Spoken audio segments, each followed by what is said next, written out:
Electronics Physics 131. Some questions from Electronics and Communication. First one. A radio wave is expressed by the equation 60 plus 15 sine 3000 pi t into sine 2 lakhs pi t. 60 plus 15 sine 3000 pi t into sine 2 lakh pi t.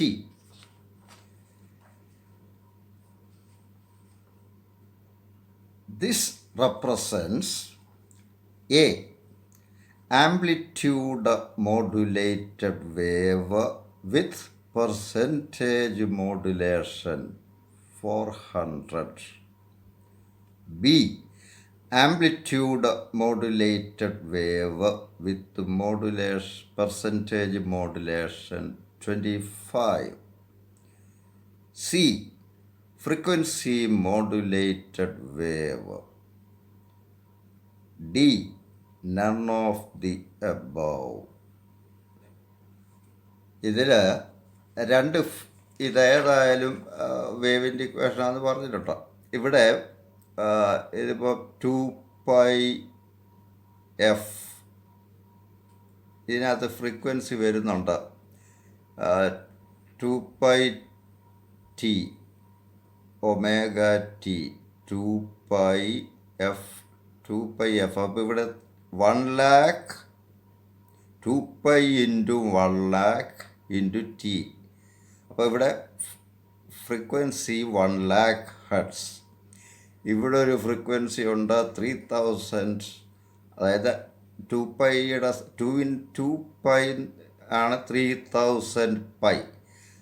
അപ്പോൾ pi എവിടെ ഉള്ളൂ? അപ്പോൾ ഇത് 1000 2π into 1500. അപ്പോൾ ഇവിടെ രണ്ട് frequencies ഈ വേവിന് ഈ ഇക്വേഷനകത്തുണ്ട്. ഒന്ന് 1500-ഉം രണ്ടാമത്തത് 1,00,000 ഹെർട്സുമാണ്. നമുക്കറിയാം ഇതിൽ കുറഞ്ഞ ഫ്രീക്വൻസിക്ക് സിഗ്നൽ ഫ്രീക്വൻസി എന്ന് പറയുന്നത്, ഹൈ ഫ്രീക്വൻസിക്ക് കരിയർ ഫ്രീക്വൻസി എന്ന് പറയും. അപ്പോൾ ഇവിടുത്തെ കരിയർ ഫ്രീക്വൻസി 1 lakh ഹെർട്സും ഓഡിയോ ഫ്രീക്വൻസി അല്ലെങ്കിൽ മോഡുലേറ്റിംഗ് സിഗ്നൽ ഫ്രീക്വൻസി 1500 ഹെർട്സുമാണ്. ഇതിൽ കരിയർ വേവിൻ്റെ ടേമായത്, കാരണം കരിയറിൻ്റെ ഫ്രീക്വൻസി ഈ സൈനിൻ്റെ കൂടെ വന്നത്. അപ്പോൾ ഇതിൻ്റെ ആംപ്ലിറ്റ്യൂഡ് എപ്പോഴും വേവിൻ്റെ equation A amplitude into sine അല്ലെ ആംപ്ലിറ്റ്യൂഡ് ഇൻറ്റു കോസ് എന്നൊക്കെ അല്ലേ വരുന്നത്. ഇവിടെ ഇപ്പോൾ ഈ കരിയർ ടേമിൻ്റെ സൈൻ 2 lakh pi t എന്ന് പറയുന്നത് കരിയർ വേവിനെ റെപ്രസെൻ്റ് ചെയ്യുന്ന ടേമാണ്. അതിൻ്റെ ആംപ്ലിറ്റ്യൂഡായിട്ട് വരുന്നത് ഈ സൈനിൻ്റെ കോഎഫിഷ്യൻ്റാണ്. അത് 60 plus 15 സൈൻ 3000 pi t ആണ്. അപ്പം ചുരുക്കത്തിൽ ഇവിടുത്തെ ആംപ്ലിറ്റ്യൂഡ് ഇതൊരു മോഡുലേറ്റഡ് വേവിൻ്റെ ഇക്വേഷനാണ്. ആംപ്ലിറ്റ്യൂഡിൻ്റെ സ്ഥാനത്ത് വന്നിരിക്കുന്നത് 60 plus 15 സൈൻ 3000 pi t എന്നാണ്. ഈ ആംപ്ലിറ്റ്യൂഡ് കോൺസ്റ്റൻ്റ് അല്ല. ഇവിടെ 3000 pi t ഉണ്ട്. അപ്പോൾ ഈ സൈൻ ഫങ്ഷൻ ഉള്ളത് കൊണ്ട് ഈ സൈനിൻ്റെ മാക്സിമം വാല്യൂ +1 വരും. അപ്പോൾ ആംപ്ലിറ്റ്യൂഡ് 60 plus 15 എന്ന് വരും. സൈൻ ഫങ്ഷൻ 0 ആകുമ്പോൾ ആംപ്ലിറ്റ്യൂഡ് 60 എന്ന് വരും. സൈൻ ഫങ്ഷൻ -1 ആകുമ്പോൾ ആംപ്ലിറ്റ്യൂഡ് 60 - 15 45 എന്ന് വരും. ചുരുക്കത്തിൽ ഈ മൊത്തം വേവിൻ്റെ ആംപ്ലിറ്റ്യൂഡ് ഇങ്ങനെ ചേഞ്ച് ചെയ്തുകൊണ്ടിരിക്കുക. അതുകൊണ്ട് തന്നെ ഇത് ആംപ്ലിറ്റ്യൂഡ് മോഡുലേറ്റഡ് വേവിൻ്റെ ഇക്വേഷൻ. അപ്പോൾ this equation represents amplitude modulated wave എന്നുള്ളത് ഉറപ്പാണ്. ഇനിയും മോഡുലേഷൻ, പെർസെൻറ്റേജ് മോഡുലേഷൻ എന്ന് പറഞ്ഞാൽ മോഡുലേറ്റിംഗ് സിഗ്നലിൻ്റെ amplitude divided by carrier amplitude of the carrier into 100 percentage modulation. അതായത് മോഡുലേറ്റിംഗ് സിഗ്നലിൻ്റെ ആംപ്ലിറ്റ്യൂഡ് ബി, കാരിയർ വേവിൻ്റെ ഫ്രീക്വൻസി ക്യാപിറ്റൽ എ ആണെങ്കിൽ മോഡുലേഷൻ ഇൻഡെക്സ് എന്ന് പറയുന്നത് ബി ബൈ എ. ലോ ഫ്രീക്വൻസിയുടെ amplitude by carrier, high frequency കരിയറിൻ്റെ ആംപ്ലിറ്റ്യൂഡ്, അതിനെ നമ്മൾ മോഡുലേഷൻ ഇൻഡെക്സ് എന്ന് പറയുക. അതിനെ 100 കൊണ്ട് മൾട്ടിപ്ലൈ ചെയ്യുമ്പോൾ പെർസെൻറ്റേജ് മോഡുലേഷൻ ആകും. ഇവിടെ കരിയറിൻ്റെ ആംപ്ലിറ്റ്യൂഡ് 60ആണ്. കരിയറിൻ്റെ അൺമോഡുലേറ്റഡ് കരിയറിൻ്റെ ഒറിജിനൽ ആംപ്ലിറ്റ്യൂഡ് 60ആണ്. മോഡുലേറ്റിംഗ് സിഗ്നൽ അതേണ്ടിയത് ഫ്രീക്വൻസി കുറഞ്ഞിട്ട് സൈൻ്റെ അതിൻ്റെ ആംപ്ലിറ്റ്യൂഡ് 15ആണ്. അപ്പോൾ ചുരുക്കത്തിൽ ഇവിടുത്തെ percentage modulation 15/60 the whole into 100 എന്ന് പറയുമ്പോൾ 25% വരും. അപ്പോൾ ഇവിടുത്തെ choice amplitude modulated wave with percentage modulation 25 എന്നുള്ളത്. Another one.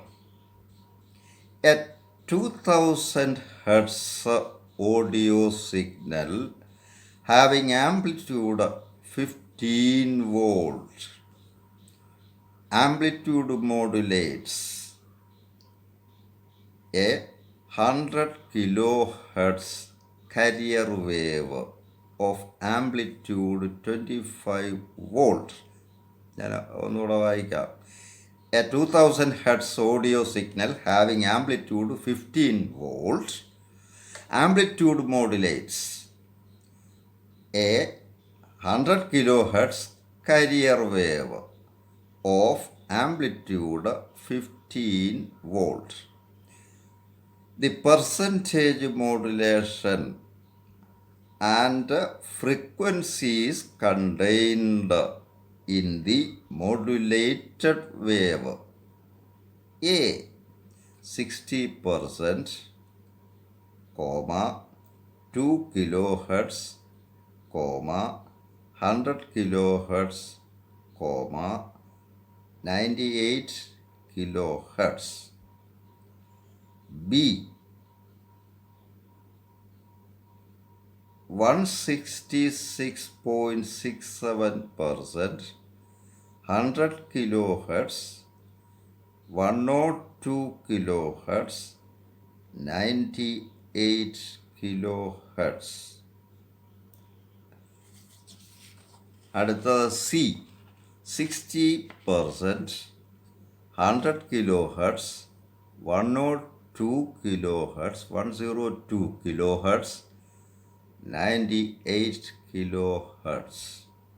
D 60%, 102 kilohertz, 98 kilohertz.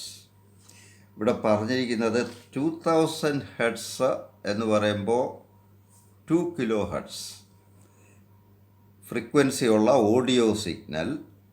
ആ സിഗ്നലിൻ്റെ ആംപ്ലിറ്റ്യൂഡ് 15 വോൾട്ടാണ്. ഇത് 100 kilohertz ഫ്രീക്വൻസി ഉള്ളതും 25 വോൾട്ട് ആംപ്ലിറ്റ്യൂഡ് ഉള്ളതുമായ ഒരു കരിയർ വേവുമായിട്ട് ആംപ്ലിറ്റ്യൂഡ് മോഡുലേഷൻ നടത്തുന്നു. എങ്കിൽ പെർസെൻറ്റേജ് മോഡുലേഷൻ എത്ര? ആ മോഡുലേറ്റഡ് വേവിലെ ഫ്രീക്വൻസീസ് ഏതൊക്കെയാണ്? ഇപ്പോൾ പറഞ്ഞല്ലോ, പെർസെൻറ്റേജ് മോഡുലേഷൻ എന്ന് പറഞ്ഞാൽ ലോ ഫ്രീക്വൻസിയുടെ ആംപ്ലിറ്റ്യൂഡ് ബൈ കരിയറിൻ്റെ ആംപ്ലിറ്റ്യൂഡ് ദി ഹോൾ ഇൻറ്റു 100. ഇവിടെ അപ്പോൾ അത് 15/25 ദി ഹോൾ ഇൻറ്റു 100 എന്ന് പറയുമ്പോൾ 60%. അല്ലേ? 15 divided by 25 into 100. 100/25 is 4. 4 into 15 is 60%. അപ്പോൾ പെർസെൻറ്റേജ് മോഡുലേഷൻ 60%. ഇനി എപ്പോഴും മോഡുലേറ്റഡ് വേവിൽ 3 ഫ്രീക്വൻസീസ് ഉണ്ടാവും. ഒന്ന് ഒറിജിനൽ കരിയർ ഫ്രീക്വൻസി തന്നെ, 2 carrier frequency plus modulating signal frequency, 3 carrier frequency minus modulating signal frequency. അതായത് F C plus F C minus ഇവിടെ ഇപ്പോൾ 2 kilo hertz ആണ് എഫ് സി എന്ന് പറയുന്നത് 100 കിലോ ഹെർട്സാണ്. അപ്പോൾ സ്പെക്ട്രത്തിൽ വരുന്നത് എഫ് സി വരും, അതായത് 100 കിലോ ഹെർട്സ് വരും. F C plus 100 plus 2000 hertz എന്ന് പറഞ്ഞാൽ 2 കിലോ ഹെർട്സ്, അപ്പോൾ 102 കിലോ ഹെർട്സ് ഉണ്ട്. പിന്നെ F C minus 100 minus 2 98 kilo hertz. അപ്പോൾ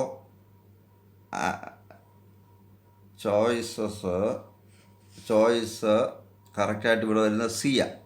60%, 100 kilo hertz, 102 kilo hertz, 98 kilo hertz. ഇതെല്ലാം ഞാൻ ഇലക്ട്രോണിക്സ് ആൻഡ് കമ്മ്യൂണിക്കേഷൻ എന്ന് പറഞ്ഞ് പ്ലേലിസ്റ്റ് കൊടുത്തിട്ടുണ്ട്. അതിൽ ധാരാളം കാര്യങ്ങളുണ്ട്, കാണാൻ ശ്രമിക്കുക.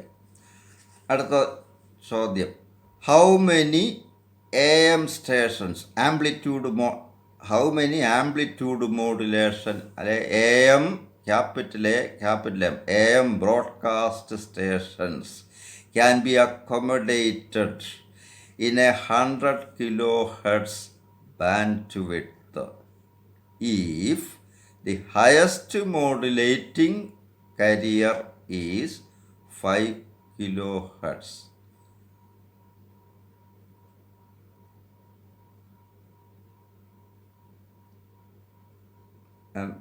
ഞാനൊന്ന് വായിക്കാം. How many AM broadcast stations can be accommodated in A 100 kilohertz bandwidth if the highest modulating frequency is 5 kilohertz. Choices: A, any number of stations, B, 20, C, 5, D, 10. ഇവിടെ അലോട്ട് ചെയ്തിരിക്കുന്ന അവൈലബിൾ ആയിട്ടുള്ള ബാൻഡ് വിഡ്ത്ത് 100 കിലോ ഹെർട്സാണ്. Modulating സിഗ്നലിൻ്റെ highest frequency 5 kilo ഹെർട്സാണ്, FS 5. അപ്പോൾ F C minus F C plus ഇത് രണ്ടും side bands ആയിട്ട് വരണം.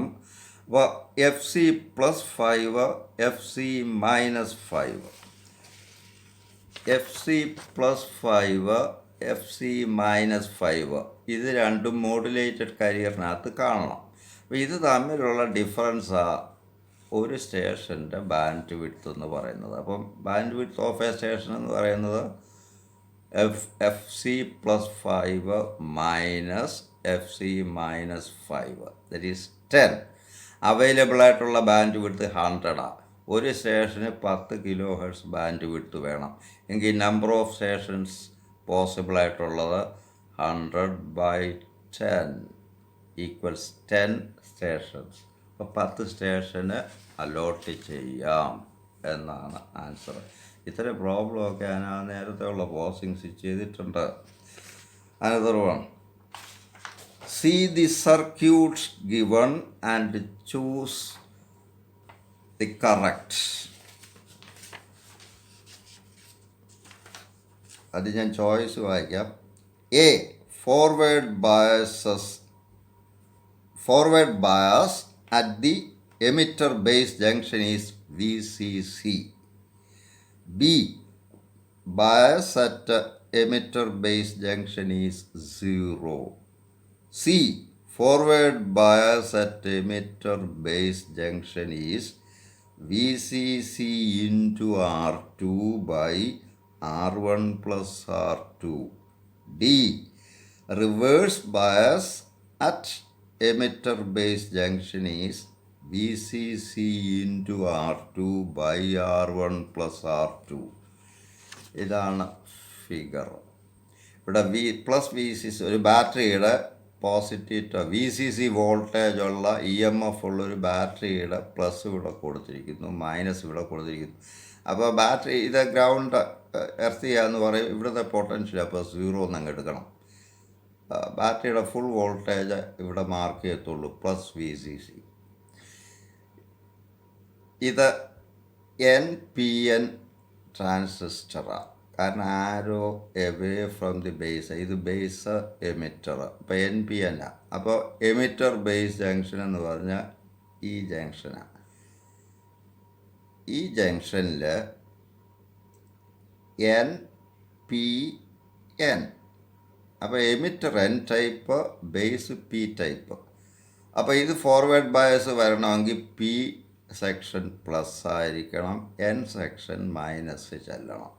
അതിന് ഇവിടുത്തെ ചോയ്സുകൾ ഇവിടെ ഇപ്പോൾ സത്യത്തിൽ ഈ R2വിൻ്റെ വോൾട്ടേജാണ് ഇതിന് എമിറ്റർ ബേസ് ജംഗ്ഷനിലെ ബയാസായിട്ട് ചെല്ലുന്നത്.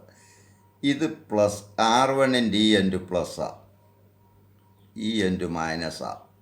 എങ്കിൽ R2വിൻ്റെ മൈനസ് ഇവിടെ വരും. സീരീസ് അങ്ങനെയാണല്ലോ വരുന്നത്, പ്ലസ്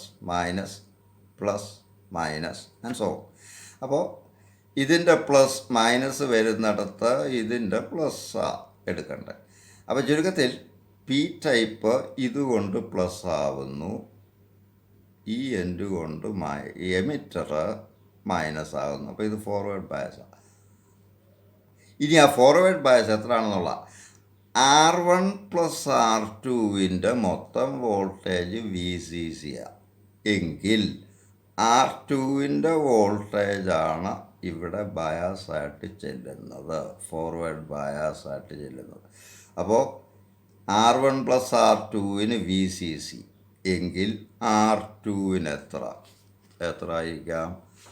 R1 പ്ലസ് R2വിന് VCC എങ്കിൽ R2വിന് എത്ര? Potential division rule.